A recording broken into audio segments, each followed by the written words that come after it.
Some cars become legends and some disappear into history like ghosts on an empty highway. Tonight, we're bringing them back. Welcome to 90s Revs, the home of raw engines, forgotten icons, and pure automotive madness.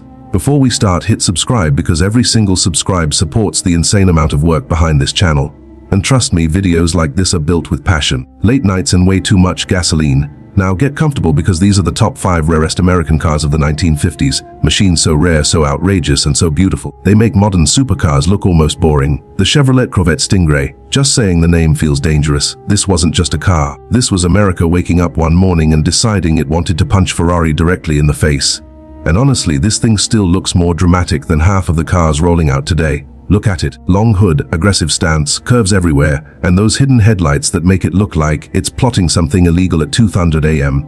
Wait until you see this thing from the rear angle. This is absurd. Even parked, it looks fast enough to get you arrested. Back in the day, people saw this car and completely lost their minds because before the Stingray, American cars were mostly giant chroma-covered boats floating down highways. Then the Stingray came out swinging with this futuristic missile. And suddenly everyone wanted one. Kids had posters of it. Adults dreamed about it. And neighbors probably hated the guy who owned one because he'd rev it every morning at sunrise like a patriotic alarm clock. Slide inside and the interior feels like a fighter jet designed by someone drinking too much coffee. Massive gauges, deep bucket seats, a driver-focused cockpit. No giant touchscreens, no fake engine noises through speakers, none of that modern nonsense. Everything feels mechanical, raw, alive. You actually drive this car. Modern Teslas are like smartphones with wheels. This thing feels like wrestling a thunderstorm. Now let's talk about the engine because this is where things get wild. Under that hood sat a roaring V8 that sounded like freedom itself. Cold starts in this thing are absolutely savage. The exhaust note doesn't just make noise, it shakes your soul. Modern BMWs and AMGs are fast, sure, but they sound filtered, polished, civilized. The Stingray, it sounds angry like it woke up late and chose violence. And the performance for its era completely insane. People forget how terrifying fast these cars felt in the 1960s. No fancy traction control, no stability system saving your mistakes. If you hit the gas too hard, this car would happily send you backwards into another dimension. And honestly, that danger is exactly what made it legendary. Driving one today feels more emotional than driving most modern supercars. A Porsche 911 is technically better in every measurable way, but does it make your heart beat like this? Not even close. And reliability. Okay, let's be honest here. Old American cars had personalities. Sometimes that personality included leaking oil in your driveway and randomly refusing to start when your friends were watching. But somehow that almost makes the experience better. These cars weren't perfect, they were alive now. Here's the crazy part. Prices today are absolutely insane. Rare Stingrays can sell for amounts that make people question their life choices. And yet, collectors still fight over them because nothing modern truly replaces this feeling. Not Tesla, not Mercedes, not even modern American muscle cars with 700 horsepower and launch control. This car wasn't just transportation, it was attitude, it was rebellion, it was America turning horsepower into art. And honestly, would you pick this over a modern supercar? Comment below because I genuinely want to know. The Pontiac GTO. Oh yes, the car that basically looked at the entire automotive industry and said, forget rules, let's make something completely unlynched. This wasn't just a car. This was the birth of the American muscle car era. And honestly, without the GTO, half of the insane horsepower wars we love today probably never would have happened. Back in the day, most cars were still trying to be classy and comfortable. Pontiac, they decided comfort was boring. They took a mid-sized car, stuffed a gigantic V8 into it and accidentally created a monster. And when people first saw it, they lost their minds. Because the GTO didn't look delicate or elegant, it looked mean. Aggressive grille, muscular body lines, wide stance. This thing had the energy of a bar fight on wheels. Wait until you hear this thing start up. This is absurd. And the crazy part, the GTO wasn't supposed to exist. Pontiac basically snuck it into production like a secret experiment. Imagine a company today secretly building a V8 monster while everyone else is talking about electric crossovers and touchscreens. That level of rebellion is exactly why people still worship this car decades later. Now step inside and you immediately understand the vibe. No giant digital displays, no ambient lighting with 64 different colors, no voice assistant asking if you want directions to Starbucks, just gauges, chrome, big steering wheel, and pure mechanical energy. The seats feel old school American. The cabin smells like gasoline and history. And the second you grab that shifter, you feel like you're about to do something questionable. But the real magic, the V8 power, raw torque, the kind of engine that shakes the entire car at idle like it's barely containing its anger. Modern BMW cars are insanely fast. Sure, Teslas launch like rockets, but the GTO delivers something modern cars struggle to create. Drama. Every rev feels alive. Every gear change feels violent.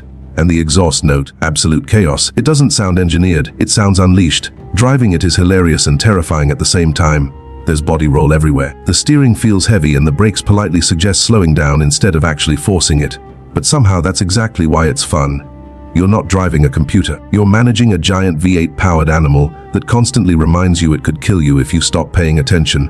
And let's talk about comparisons, because this is where things get interesting. A modern Porsche 911 would destroy the GTO on a racetrack. A Tesla would probably beat it in a straight line.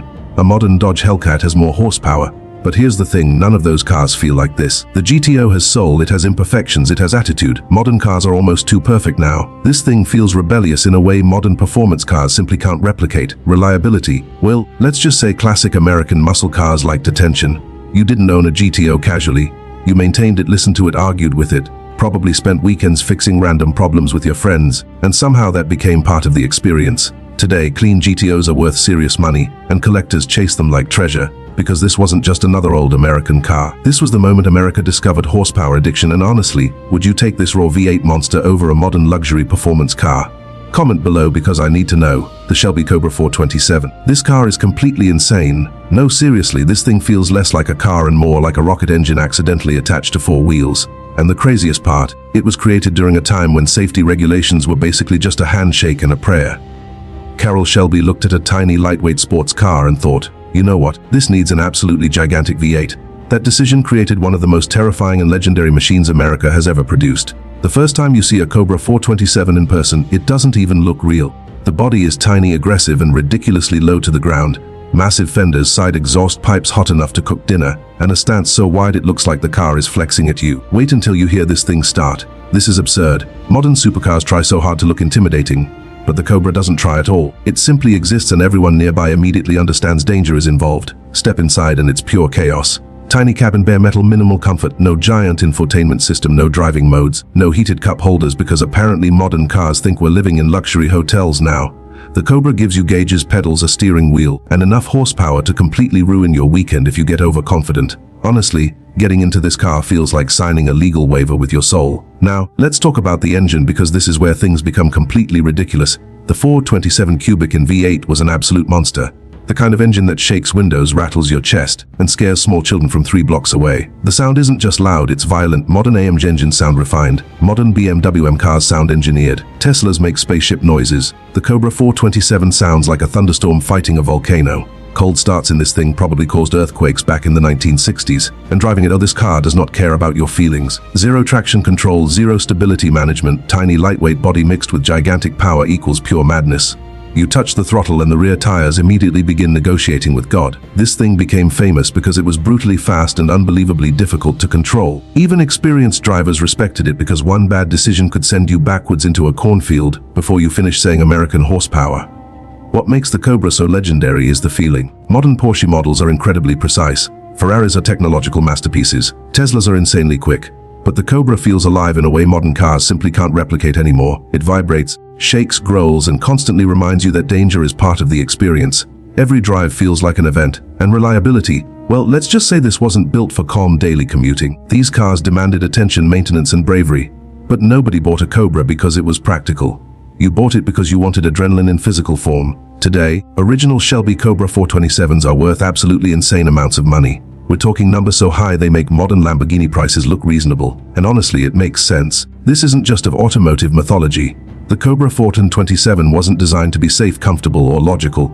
It was designed to dominate. And decades later, it still terrifies people. That's legendary. So tell me, would you drive this monster over a modern Ferrari or Porsche? Comment below because I need to know. The 1959 Cadillac Eldorado. Now this is not a car. This is a land yacht designed during a time when America said subtlety is cancelled. If the Shelby Cobra was pure chaos and the GTO was raw rebellion, the Eldorado is pure luxury turned up to absolutely ridiculous levels. And honestly, it looks like it was built to arrive before you even left your house. First thing you notice is the size. This thing is big but emotionally overwhelming. You don't park a 1959 Cadillac Eldorado, you negotiate with space itself. The tail fins alone look like they were designed by someone who just discovered jet fighters and thought, yeah, let's put that on a sedan. And it worked because this car doesn't blend in anywhere. It dominates parking lots, highways, and probably small countries if given enough fuel. And those fins wait until you see them in the sunlight. This is absurd. Chrome everywhere, long sweeping lines, dual bullet tail lights that look like rocket boosters. The front grille alone looks like it's smiling at you with confidence only a 1950s Cadillac could have. Modern Mercedes S-classes try to be elegant, BMW 7 Series tries to be sporty, Tesla tries to be futuristic, the Eldorado just says I am luxury, deal with it. Step inside and it feels like walking into a vintage hotel suite that somehow moves. Massive bench seats that could fit 3 adults and their emotional baggage. Soft leather everywhere, chrome details on everything, and a dashboard that looks like it was designed by people who believed buttons should feel important.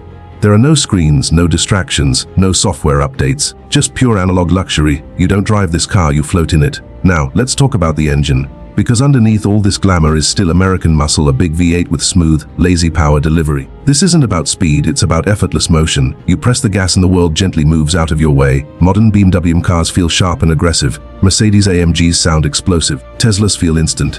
The Eldorado feels like time itself slows down just to let you pass. And the driving experience, honestly, it's hilarious compared to modern standards. Soft suspension, heavy steering, a turning radius that makes you question your life choices in tight streets. But on a straight highway, pure magic, you're gliding. No urgency, no stress, just miles disappearing like they don't matter anymore. Reliability-wise, well, let's be real. This is a classic American luxury car. It was built in an era where comfort mattered more than precision engineering longevity. It will run beautifully when cared for, but it also expects respect, maintenance, and probably a garage that smells like old money and gasoline. Now, compare it to modern cars. A Tesla Model S is faster, quieter, and smarter. A modern Mercedes S-Class is more comfortable and efficient. A Porsche Panamera destroys it in handling, but none of them have this presence. This Eldorado doesn't try to be anything. It simply is. Its drama, excess, and confidence rolled into one rolling sculpture. Today, these cars are rolling pieces of history. Collectors chase them because they represent an era where design had no limits and imagination ruled everything. And honestly, would you trade modern comfort for this level of vintage American luxury? Comment below, because this one always splits opinions. The 1957 Chevrolet Bel Air. Now this is the car that practically defined an entire era of American automotive culture. If the Eldorado was luxury turned up to madness, the Bel Air is style, attitude, and affordability, all wrapped in chrome and optimism. This is the car your grandparents probably still talk about like it was the best thing that ever rolled out of Detroit. And honestly, they're not wrong. First look at it and you immediately understand why it's iconic. The 57 Bel Air is pure 1950s design language in metal form. Massive chrome grille that stretches like a grin across the front. Those signature tail fins that look like they're ready to take flight. Two-tone paint jobs that feel like someone actually cared about making cars beautiful instead of just efficient. Modern BMWs look sharp. Modern Mercedes look elegant. But this thing looks like a celebration on wheels. Wait until you see it in motion. This is absurd. There's something emotional about the way this car presents itself. It doesn't scream aggression like a muscle car, and it doesn't whisper luxury like a modern S-Class. It smiles. It invites you in. It feels like a time when driving wasn't just transportation. It was a social event. Pull up in a Bel Air in 1957, you weren't just arriving somewhere. You were making an entrance. Step inside and it's simple but charming in a way modern cars can't fake. Big bench seats, wide cabin, chrome accents everywhere, and that classic dashboard design that feels like it belongs in a diner rather than a machine.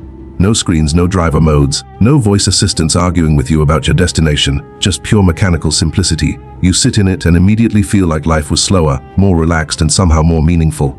Now, under the hood, you've got a classic V8 engine that doesn't care about efficiency charts or emissions debates. It just delivers smooth, honest power. Not crazy fast by today's standards, but back then this was freedom. You press the gas and the car responds with a gentle, confident push forward. Compared to modern Tesla acceleration or BMW M performance, it's calm, but that's the point. It's not trying to throw you into the future, it's just making the present feel good. And driving it today is where things get interesting. Soft suspension, light steering, and that floaty highway feel that modern sports cars completely avoid. A Porsche 911 will corner like it's on rails, a modern Mustang will feel aggressive and sharp. The Bel Air, it glides, it doesn't rush, it just exists on it like a moving piece of art. Reliability, let's keep it real. This is a classic. It requires care, attention, and respect. It's not something you daily commute without understanding its personality, but when maintained properly, it rewards you with a driving experience that modern cars simply don't replicate. Today, the 57 Bel Air is one of the most collectible American classics ever made. Prices vary wildly depending on condition, but the demand never really fades because this car represents something bigger than horsepower. It represents optimism, design, freedom, and the golden age of American automotive identity. And honestly, would you choose this over a modern luxury sedan or performance car? Or does this level of classic charm beat everything modern? Comment below, because this is one of the most debated classics of all time. And that's the thing about these machines. They're not just cars, they're time capsules on wheels. From the wild, almost dangerous energy of the Shelby Cobra 427 to the rebellious birth of muscle with the Pontiac GTO to the raw emotional chaos of the Corvette Stingray. Every one of these cars carried a personality you just don't see anymore. Then you've got the Cadillac Eldorado. pure oversized American luxury at a time when bigger truly meant better. And finally, the Chevrolet Bel Air, the smiling face of an era when driving was simple, stylish, and full of character. Now, compare that to today. Modern BMWs are faster, sharper, and more precise. Mercedes-Benz has turned luxury into a science. Tesla has rewritten what acceleration even means, and Porsche basically perfected driving dynamics to the point where everything feels like a simulation of perfection. But here's the catch. Perfection can sometimes feel a little cold. These 1950s and 60s icons weren't perfect. They leaked, they rattled, they demanded attention. They could surprise you, frustrate you, and absolutely thrill you in the same 5-minute drive. And maybe that's why people still obsess over them. They weren't just built, they were experienced. Because when you drive something like this, you're not just going from point A to point B. You're hearing history, feeling craftsmanship, and tasting a version of America that believed cars should have personality, not just performance stats. So, here's the real question. Would you trade modern comfort, tech, and reliability for this kind of raw, emotional driving experience? Or are these legends better left in the past where they belong? Let me know in the comments. And if you enjoyed this ride through automotive history, subscribe to 90s Revs, because we're just getting started and the next one might be even crazier than